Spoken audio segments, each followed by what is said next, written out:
और उसका 13 वचन, यहां पौलुस का जो वचन है 13, उसका बी पार्ट में ऐसा लिखा है कि परंतु केवल यह एक काम करता हूं कि जो बातें पीछे रह गई हैं उनको भूलकर आगे की बातों की ओर बढ़ता जाऊं। हमारे जीवन में क्या चीज जरूरी है? अगर हमको परमेश्वर से कुछ पाना है तो सबसे जरूरी चीज आपने देखी कि पीछे की बातें, जो बातें पीछे रह गई हैं उनको भूल जाइए। अगर हम भूलेंगे नहीं तो हम आगे कैसे बढ़ेंगे? क्योंकि वही पीछे वाली बातें, वही हमारे लिए एक बहुत बड़ा ब्लॉकेज है, वो बहुत बड़ा हिंड्रेंस है, वो रुकावट है जो हमको रोकती हैं। लेकिन यहां पौलुस क्या कहता है कि जो बीती बातें होगी उनको भूल जाओ, आगे की ओर बढ़ते जाओ। और जब हम आगे की ओर बढ़ते जाते हैं तो फिर क्या होता है? अब आगे की ओर कैसे बढ़ें? जब हमारा आज उस परमेश्वर यहोवा के साथ हमारा रिलेशन है, तो फिलिपियो 4 और उसका 13 वचन हम देखते हैं तो उसमें ऐसा लिखा है, जो मुझे सामर्थ्य देता है।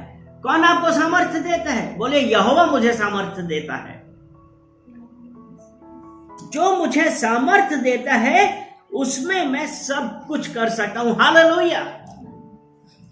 तो आज वो परमेश्वर का वचन ये कहता है कि जो बातें बीत गई छोड़ दो, आगे की ओर बढ़ते जाओ, इसलिए कि जो मुझे सामर्थ्य देता है उसमें मैं सब कुछ कर सकता हूं।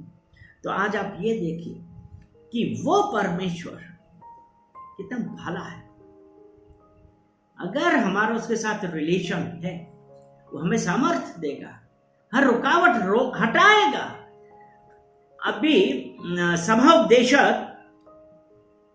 सभाउपदेशक उसका 3 अध्याय, सभाउपदेशक 3 उसका 1 से लेके 8 तक, हम सब नहीं पढ़ेंगे, लेकिन 1 से लेके 8 तक में जो मुख्य बात है वो 3 के 1 में क्या लिखा है? हर एक बात का एक अवसर और प्रत्येक काम का जो आकाश के नीचे है होता है, आकाश के नीचे होता है एक समय है, यानी कि एक समय है। अब वो समय हम क्यों नहीं पाते हैं? उसका सबसे बड़ा मुख्य कारण यह है कि हम आज भी बीती बातों को लेके पकड़े हुए हैं। हम लोगों में से कितने लोग हैं जो आज भी वही बीती बातों को याद कर करके जो परमेश्वर ने हमारे लिए निश्चित किया है उसकी तरफ नहीं जाते, नहीं पहुंच पाते हैं। अगर हम मीका उसका 7 अध्याय उसका 7 वचन हम देखते हैं, परंतु मैं यहोवा की ओर ताकता रहूंगा, मैं अपने उद्धारकर्ता परमेश्वर की बाट जोहता रहूंगा, मेरा परमेश्वर मेरी सुनेगा। हालेलुया। वो कब सुनेगा? यदि हम बीती बातें भूल जाए। क्योंकि अभी हमने सभाउपदेशक 3 के 1 में यही पढ़ा कि हर एक बात का एक अवसर और प्रत्येक काम का जो आकाश के नीचे होता है एक समय है। तो मेरे प्रियो, आप ये इस बात को मान लीजिए, जान लीजिए कि जो आज हमारे जीवन में हो रहा है उस हर एक बात का एक समय है। कैसी भी परिस्थिति हो, आप किसी भी स्थिति से, परिस्थिति से गुजर रहे हैं, लेकिन अगर जो अभी हमने मीका 7 के 7 में पढ़ा है ना, वो यही है ना कि मैं यहोवा की ओर ताकता रहूंगा। आपने प्रार्थना करी, अब यहोवा की ओर ताकते रहिए। और उसमें ये लिखा है ना, मेरा परमेश्वर मेरी सुनेगा। जब उसका एक समय है, निश्चित समय है, ना कोई चीज पहले होगी ना कोई चीज बाद में होगी। अगर परमेश्वर ने कहा है इस समय होगी तो उसी समय के अनुसार होगी। आज हम लोगों में से कितने लोग हैं, होता क्या है कि हम परमेश्वर का प्लान कभी भी समझ नहीं सकते हैं कि परमेश्वर ने हमारे लिए क्या प्लान कर रखा है। लेकिन हम क्या चाहते हैं? हम तो ये चाहते हैं कि हमने प्रार्थना करी, हमको जवाब दो। मतलब हम परमेश्वर का प्लान से बाहर जाने की कोशिश करते हैं। लेकिन मेरे प्रिय, हर चीज एक परमेश्वर के प्लान के अनुसार ही होती है।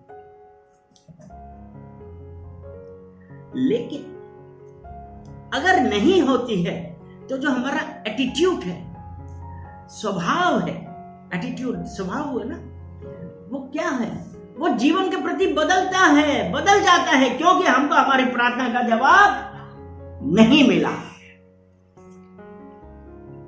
इसलिए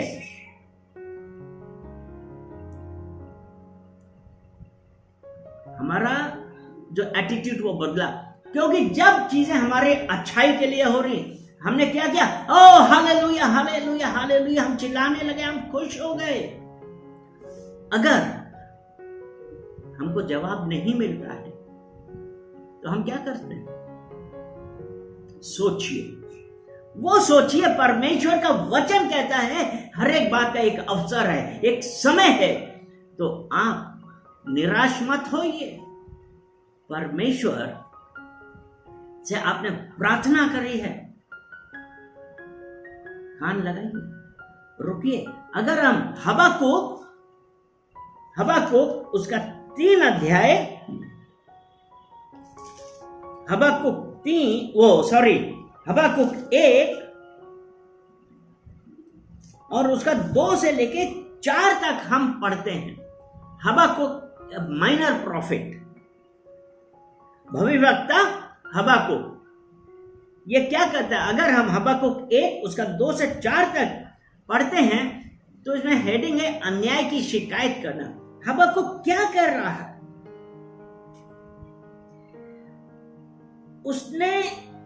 हबक्कुक ने जब ये वचन लिखे, कब लिखे? हजारों साल पहले ये लिखे। अगर हम इसमें ध्यान देते हैं, देखिए क्या लिखा है? हे यहोवा, मैं कब तक तेरी दुहाई देता रहूंगा और तू ना सुनेगा?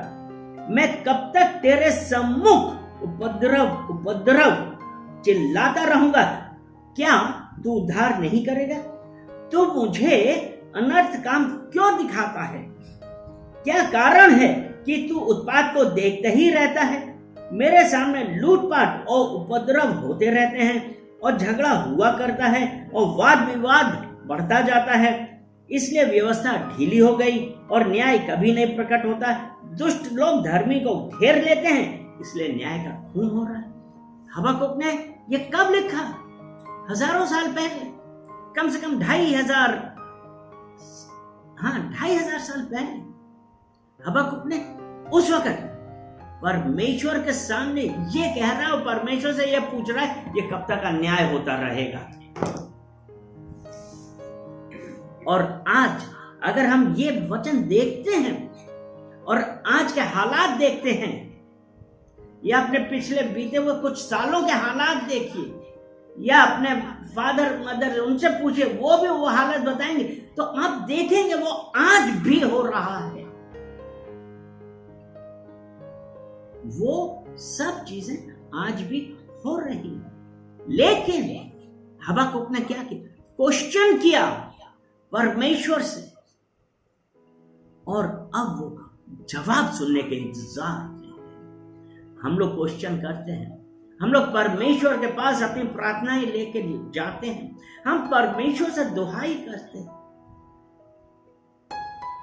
और हमारा ये जो दिमाग, हमारा जो मन है, क्या चाहता है कि हमको फौरन जवाब मिले। और हबक्कुक ने क्या किया? कैसी परिस्थितियां आती, क्योंकि उस परिस्थिति में हबक्कुक ने क्या कहा, फौरन चाह रहा था, उसने कहा कब तक परमेश्वर, कब तक। लेकिन मेरे प्रिय, जो अभी हमने सभा उपदेशक पढ़ा है, सभा उपदेशक 3 में हमने यही तो देखा कि हर एक बात का एक समय है। उसमें क्या है, जन्म का समय, मरने का भी समय, बोने का समय, बोए हुए को उखाड़ने का समय, घात करने का समय, चंगा करने का समय, ढा देने का समय, बनाने का समय, रोने का समय, हंसने का समय, छाती पीटने का समय, नाचने का समय, पत्थर फेंकने का समय, पत्थर बटोरने का समय, गले लगाने का समय और गले लगाने से रुकने का समय, ढूंढने का समय, खो देने का समय, बचा रखने का समय और फेंक देने का भी समय है, फाड़ने का समय और सीने का भी समय, चुप रहने का समय और बोलने का भी समय है, प्रेम करने का समय और बैर करने का भी समय है, लड़ाई का समय और मेल का भी समय है। हर बात का एक समय है। और यहां हबक्कुक ने क्या किया, वो यही कह रहा, कब तक तेरी दुहाई देता रहूंगा, तू ना सुनेगा। आज हमको क्या करना है, प्रार्थना करिए परमेश्वर से और weight upon the Lord, weight upon the Lord, परमेश्वर के उत्तर का इंतजार कीजिए, क्योंकि मेरा परमेश्वर मुझे उत्तर देगा। आमीन। क्योंकि मीका 7:7 में उसने यही कहा है कि मैं अपने उद्धार करता परमेश्वर, परंतु मैं यहोवा की ओर ताकता रहूंगा, मैं अपने उद्धार करता परमेश्वर की बाट जोहता रहूंगा, मेरा परमेश्वर मेरी सुनेगा। हर बात का समय है। अपना जो हमारा जो एटीट्यूड है, जो हमारा स्वभाव है, वो हमको परमेश्वर से दूर ले जाता है और वही परमेश्वर के करीब भी लाता है। परमेश्वर के करीब लाने के लिए हमको हर ये बात याद रखनी है कि हर बात का समय है। आज जब हम उस परमेश्वर के साथ सम्मुख आ रहे हैं, कितने लोग हैं, अब हम क्या चाहते हैं कि हर काम फटाफट हो जाए, लेकिन परमेश्वर हर कार्य अपने समय के अनुसार करता है। किसके अनुसार करता है? आपके अनुसार, कि परमेश्वर अपने समय के अनुसार हर कार्य करता है।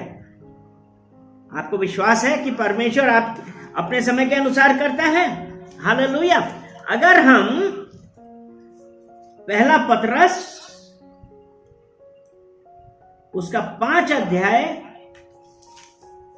और उसका 7 वचन पढ़ते हैं। इंग्लिश वाली में लिखा है, cast your burdens unto Jesus for he cares for you.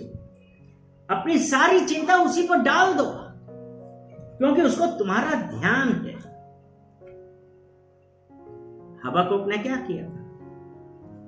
सभा उपदेशक 3 के 1 से 8 तक हमने क्या पढ़ा था कि हर बात का समय है। आप ये चिंताएं लेके क्या आप उनका हल निकाल सकते हैं? ये जो चिंताएं हैं ना, इसीलिए यहां पे ये कहा है कि अपनी सारी चिंता किस पे डालो? यहोवा पे डालो। आप जब अपनी सारी चिंताएं यहोवा पे डाल लगेंगी, क्योंकि उसको आपका ध्यान है। जब हम आज उस परमेश्वर के पास आए हैं, तो परमेश्वर ने कहा है, cast your burden unto Jesus. क्योंकि अगर हम मत्ती उसका 6 अध्याय देखते हैं और 25 से लेके 32 तक आप देखिए, यहां पे सिर्फ चिंताओं के बारे में बताया। चलिए हम आप 25 पढ़ देते हैं। इसलिए मैं तुमसे कहता हूं कि अपने प्राण के लिए यह चिंता ना करना कि हम क्या खाएंगे और क्या पिएंगे, और ना अपने शरीर के लिए कि क्या पहनेंगे। क्या प्राण भोजन से और शरीर वस्त्र से बढ़कर नहीं? और सबसे इंपॉर्टेंट बात, इसका जो 26 वचन है उसमें यह है, आकाश के पक्षियों को देखो, वे ना बोते हैं, ना काटते हैं और ना खत्तों में बटोरते हैं, फिर भी तुम्हारा स्वर्गीय पिता उनको खिलाता है। क्या तुम उनसे अधिक मूल्य नहीं रखते? सोचिए, आप सोचिए, वो परमेश्वर जब ये कहता है ना पहला पत्रस 5 के साथ कि अपनी चिंताएं यहोवा पर डाल दो, अगर हम आज चिंता करते रहेंगे हम परमेश्वर के पास नहीं पहुंच पाएंगे, क्योंकि हम इन संसार की चिंताओं से, संसार की अपने शारीरिक जरूरतों की वजह से हम परमेश्वर की ओर ध्यान ना देके अपनी कमियों की ओर ध्यान देंगे, अपनी चिंताओं की तरफ ध्यान देंगे। आज हम में से कितने लोग हैं, हम यही चिंता करते रहते हैं कि क्या करें, अभी मेरे साथ तो ये हुआ नहीं, मेरे साथ वो हुआ नहीं, अरे क्या करें, अभी आज हमारे पास पैसा खत्म हो गया, अरे मैं बीमार पड़ गया, मैं बीमार पड़ गई, मुझे ऐसा हो गया, मुझे वैसा हो गया। तो मेरे प्रियो, सिर्फ एक और एक बार याद रखिए कि अपना बोझा यहोवा को दो, अपनी सारी चिंताएं यहोवा को दो। आज जब हम इस बात के लिए तैयार हैं तो वो परमेश्वर हमको जवाब देगा। वॉट एवर सर्कमस्टेंसेस, आप कैसी भी परिस्थिति में हैं, किसी भी प्रकार के कठिनाइयों में हैं, आप ये है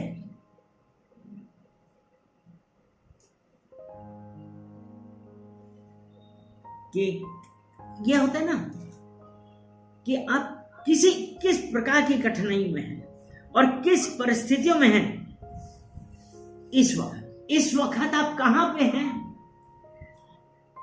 क्या आपने परमेश्वर के लिए समय निकाला प्रार्थना करने के लिए?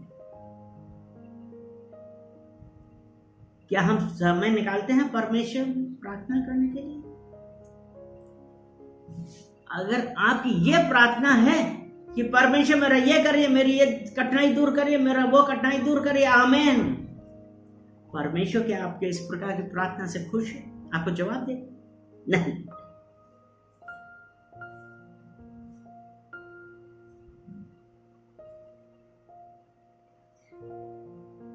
प्रार्थना करिए और उसके बाद, और कैसी आपको प्रार्थना करनी है?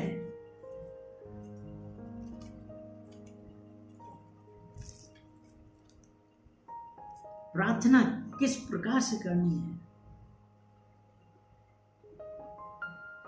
क्या आपको हन्ना के बारे में पता है?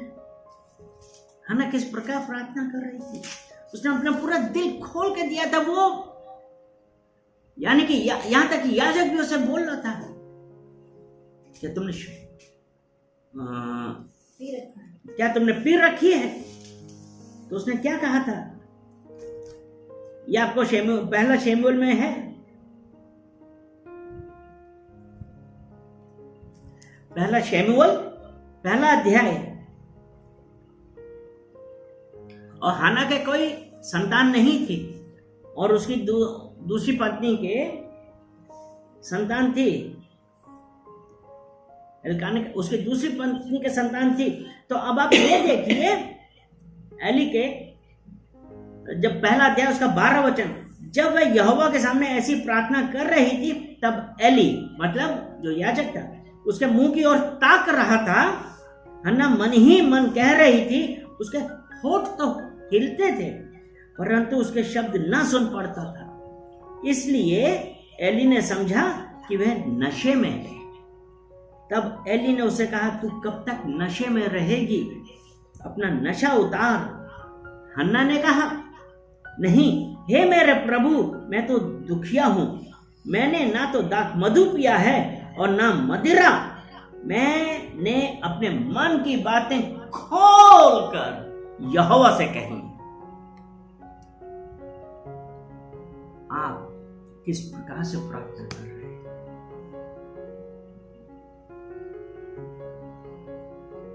वो दुखिया थी,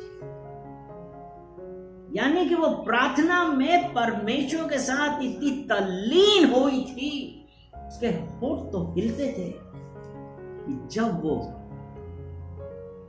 मंदिर में गई, यहोवा के मंदिर की चौखट, तो वहां का याजक वो भी ये सोच रहा था, ये क्या होठ ही होठ में बड़बड़ा रही है, बुदबुदा रही है।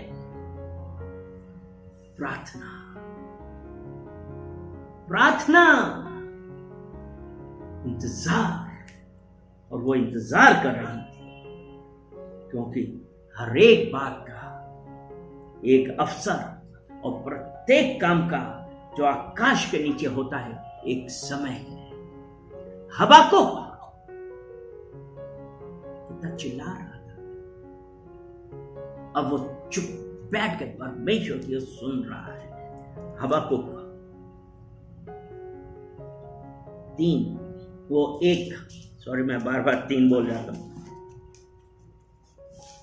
हबाकुक 1 और उसके 5 में देखिए कि जाति जाति की ओर परमेश्वर ने उत्तर दिया, जाति जाति की ओर चित्त लगाकर देखो और बहुत ही चकित हो, क्योंकि मैं तुम्हारे दिनों में ऐसा काम करने पे हूं कि जब वह तुमको बताया जाए तुम उसकी प्रतीति ना करोगी।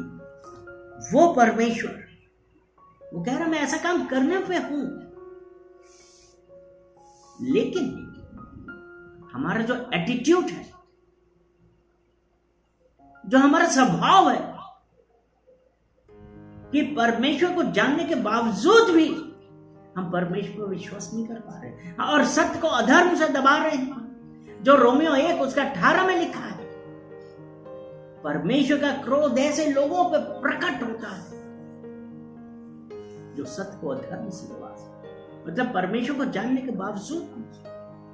वो यही है कि मैं तुम्हारे ही दिनों में ऐसा काम करने पे हूं कि जब वह तुमको बताया जाए तुम उसकी प्रतीत न करो। वो परमेश्वर आज जो हमारे जीवन में काम करने पे है,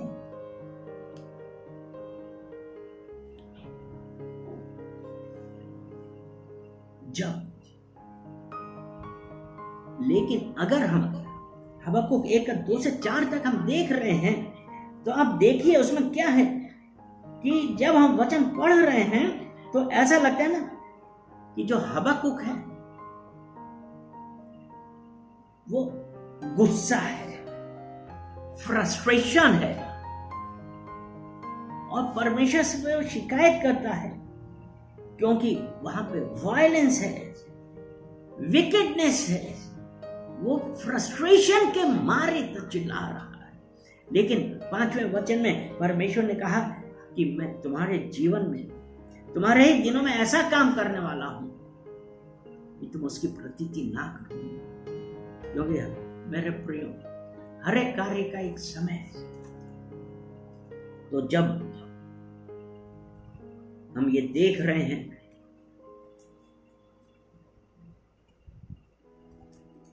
क्योंकि अगर उसके है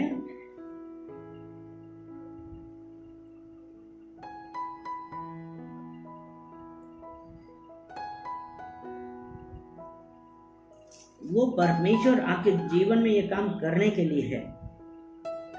और उसके बाद यही हबक्कुक उसका 2 अध्याय उसका 2 से 4 तक हम देखते हैं। हबक्कुक 2 उसका 2 वचन कहता है, यहोवा ने मुझसे कहा दर्शन की बातें लिख दे, वरन पट्टियों पर साफ साफ लिख दे कि दौड़ते हुए भी वे सहज से पढ़ी जाएं, क्योंकि इस दर्शन की बात नियत समय में पूरी होने वाली है। कब होने वाली? नियत समय में। और वो समय परमेश्वर के द्वारा निर्धारित है, वो मेरे द्वारा या आपके द्वारा निर्धारित नहीं है। वरन इसके पूरे होने का समय वेग से आता है, इसमें धोखा ना दो होगा, चाहे इसमें विलंब भी हो तो भी इसकी बाट जोहते रहना, क्योंकि यह निश्चय पूरी होगी और उसमें देर ना होगी। परमेश्वर ने हबक्कुक से क्या कहा?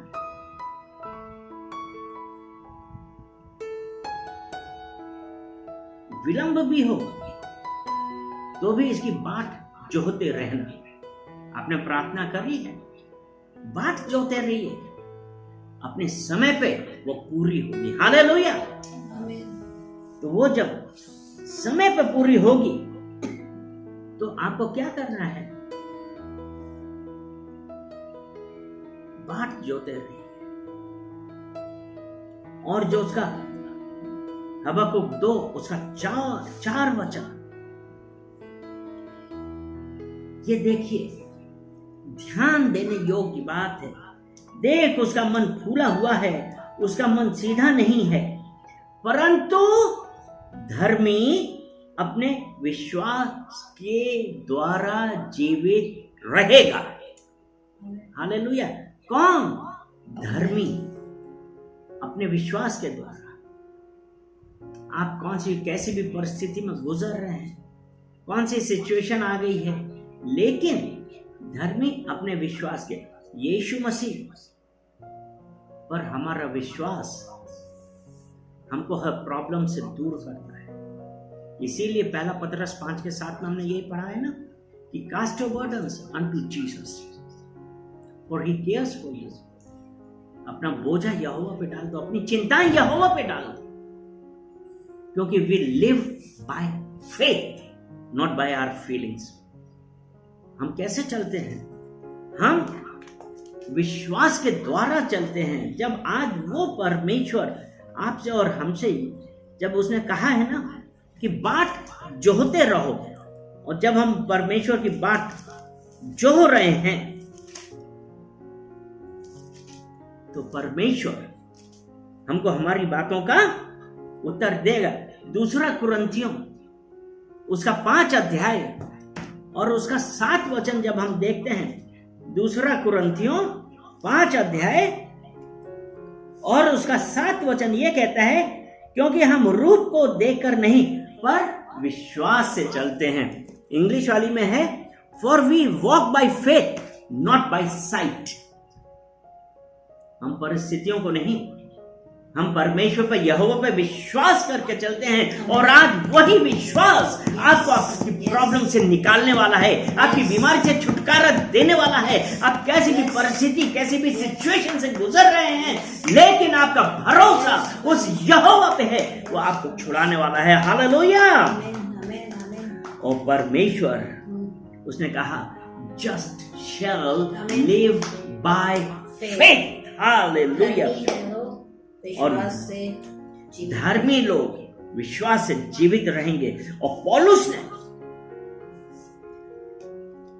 नए नियम में रोमियो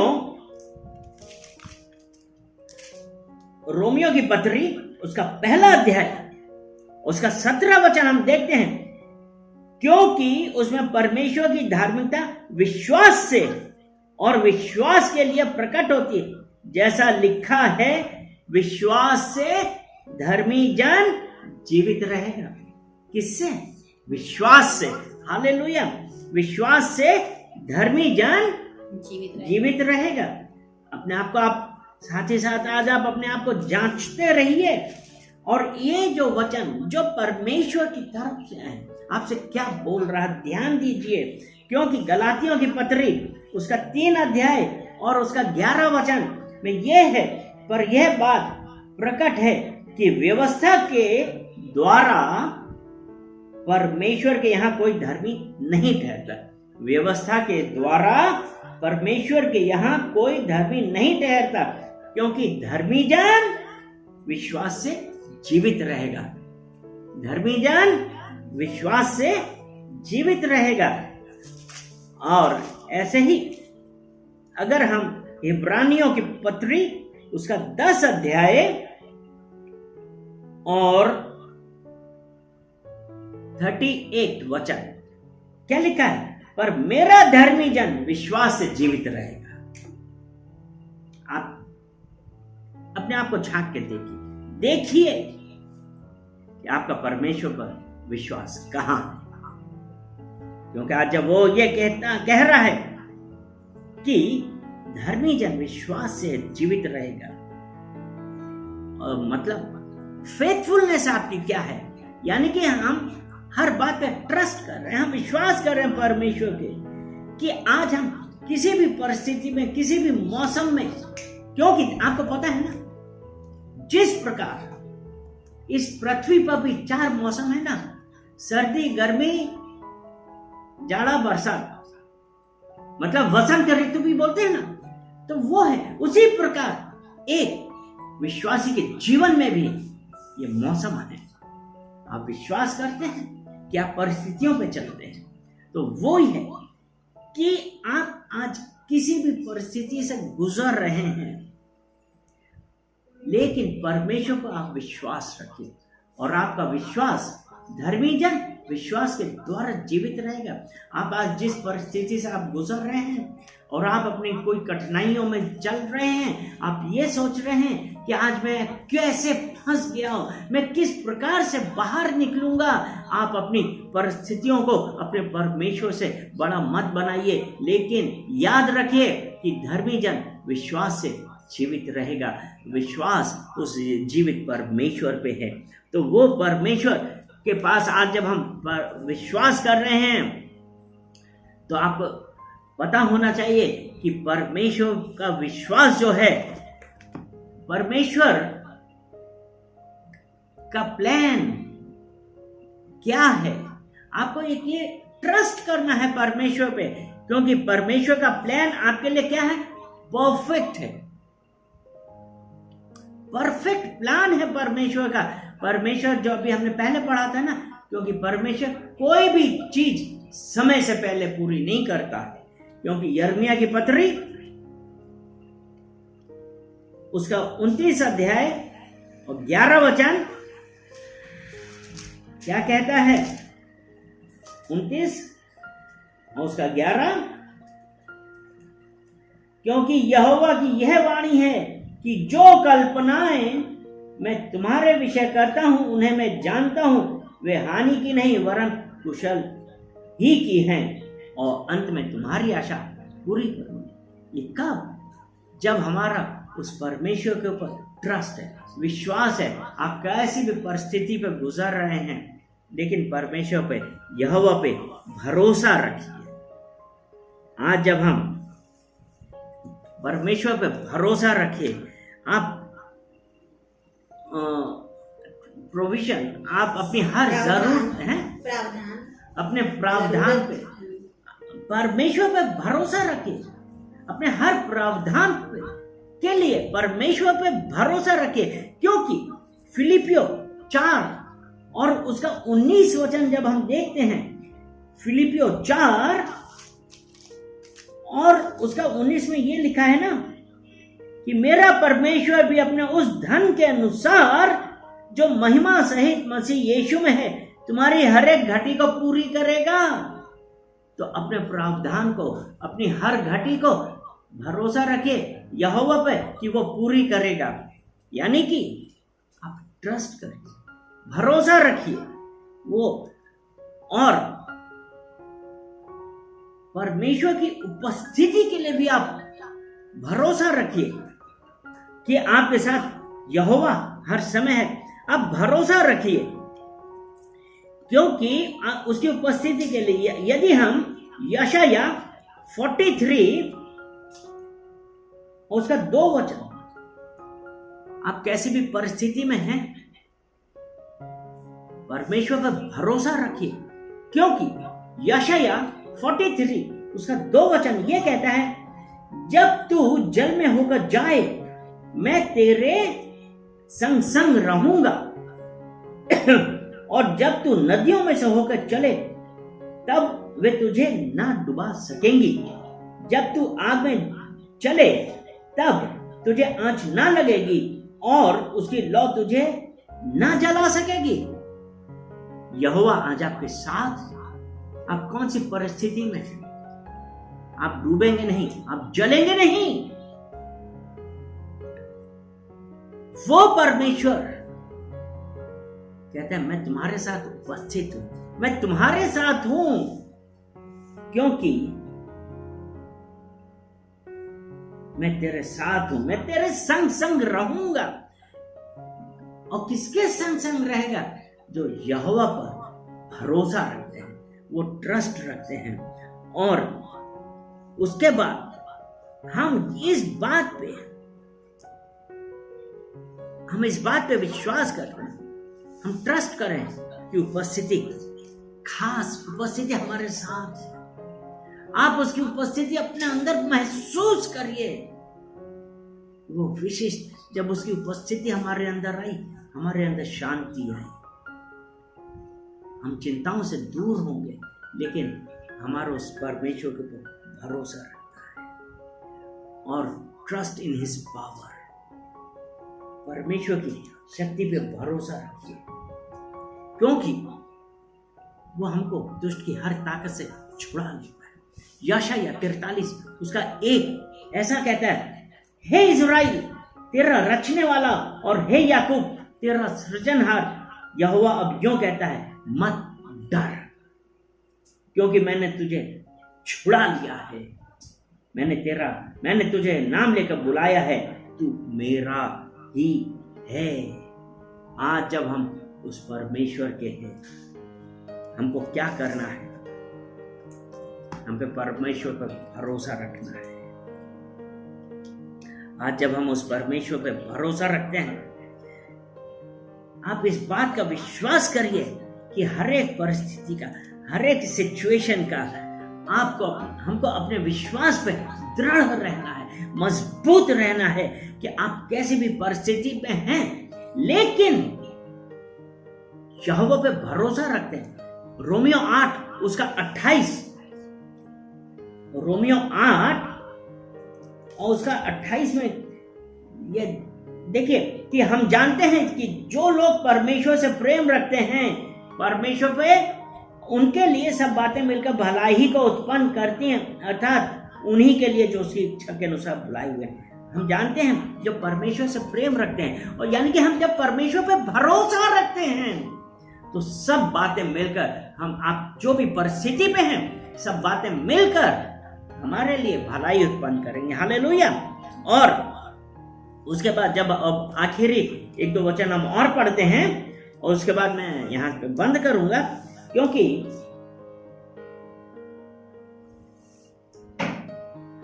हबक्कुक 3 उसका 1 और 2 शिग्योनीत की रीति पर हबक्कुक नबी की प्रार्थना, हे यहोवा मैं तेरी कीर्ति सुनकर डर गया। हे यहोवा वर्तमान युग में अपने काम को पूरा कर, इसी युग में तू उसको प्रकट कर, क्रोध करते हुए भी दया करना स्मरण कर। वो यह हबक्कुक का प्रार्थना है। और उसके बाद जल्दी से 17, 18, 19 भी जब हम पढ़ते हैं तो हबक्कुक क्या कह रहा है आप पढ़ लीजिएगा, क्योंकि यह है ना कि क्योंकि चाहे अंजीर के वृक्ष में फूल ना लगे, ना दाखलताओं में फल लगे, जलपाई के वृक्ष से केवल धोखा पाया जाए, और खेतों में अन्न ना उपजे, भेड़शालाओं में भेड़ बकरियां ना रहे, और ना थानों पे गाय बैल हो, तो भी मैं यहोवा के कारण आनंदित और मगन रहूंगा और अपने उद्धारकर्ता परमेश्वर के द्वारा अति प्रसन्न रहूंगा। यहोवा परमेश्वर मेरा बलमूल है, वह मेरे पांव हरनी के समान बना देता है, वह मुझको मेरे ऊंचे स्थानों पर चलाता है। आपने ये देखा, कैसी भी परिस्थिति थी, किसी प्रकार की भी सिचुएशन थी, देखिए ना कि अंजीर के वृक्षों में फल नहीं लगे, दाखलताओं, अंजीर के वृक्षों में फूल नहीं लगे, दाखलताओं में फल लगे, जलपाई के वृक्ष से केवल धोखा पाया, खेतों में अन्न नहीं उपजा, भेड़शाला में भेड़ बकरी नहीं रही, न थानों में गाय बैल रहे, तो भी मैं यहोवा के कारण आनंदित। आज हम क्या कह सकते हैं कि मैं यहोवा के ऊपर विश्वास करता हूं और उसके कारण मैं आनंदित हूं। आमीन। तो आज हम अगर ये देखते हैं हबक्कुक की इस पुस्तक से हम क्या समझते हैं कि उसमें क्या हुआ। यहां पे हम देखते हैं कि हबक्कुक के जितने भी प्रश्न उसने थे, अब वो क्या कर रहा है, वो परमेश्वर की गुडनेस पे रिजॉइस कर रहा है, उत्साहित है परमेश्वर की। और जो अभी तक वो क्रोध और कंफ्यूजन में था, अब वो कहां से आ गया, वो विश्वास, फेथ और ट्रस्ट की तरफ मूव कर गया है, क्योंकि परमेश्वर का जवाब देने का एक समय है। और जो उसकी व्याकुलता थी वो प्रेज में बदल गई। वो जो हबक्कुक की व्याकुलता थी वो परमेश्वर की तारीफ में, प्रशंसा में बदल गई। और जो उसको कंफ्यूजन था वो कॉन्फिडेंस में बदल गया। कंफ्यूजन कॉन्फिडेंस में बदल गया, और जो चिंताएं थी वो परमेश्वर की आराधना में बदल गई। हालेलुया। और जो भय था वो विश्वास में, भय उसका विश्वास से रिप्लेस हो गया, विश्वास के द्वारा, है ना, अदला बदली हो गई। और हबक्कुक की जो ताकत थी वो क्या हो गई, रिन्यू हो गई, वो नई ताकत हो गई। और there is a joy in his heart and his faith is increase. उसके हृदय में अब उत्साह है और उसका जो विश्वास है वो बढ़ गया है। क्यों? क्योंकि परमेश्वर ने अपने समय पे हर बात पूरी करी। तो मेरे प्रियो, आज हम इन वचनों से एक बात यही समझते हैं कि चाहे कैसे भी परिस्थिति से हम हों, लेकिन हमारा भरोसा यहोवा पे होना चाहिए। एंड विश्वास रखिए, इंतजार करिए, परमेश्वर समय आने पे आप सबके साथ आपको हर प्रॉब्लम से छुटकारा दिलाएगा, क्योंकि परमेश्वर ने कहा हर बात का एक समय है। धन्यवाद करते हैं पिता परमेश्वर आपके इन वचनों के लिए कि पिता परमेश्वर जो आपने अपने वचनों के द्वारा हम लोगों से बातें कर ली, उसके लिए हम धन्यवाद करते हैं पिता परमेश्वर। जितने देखने वाले और सुनने वाले हैं पिता परमेश्वर, उन सब के जीवन में पिता परमेश्वर इन वचनों के द्वारा, इन वचनों को पिता परमेश्वर पे बंद करते, उनके हार्ट में कि पिता परमेश्वर पे लिख जाए और वो परमेश्वर पे भरोसा करे। जिस प्रकार हबक्कुक का भरोसा परमेश्वर पे स्ट्रांग हुआ। पिता परमेश्वर हम धन्यवाद देते हैं, सारा आदर महिमा हम आपको देते हैं, यीशु मसीह के नाम से। आमीन, आमीन, आमीन।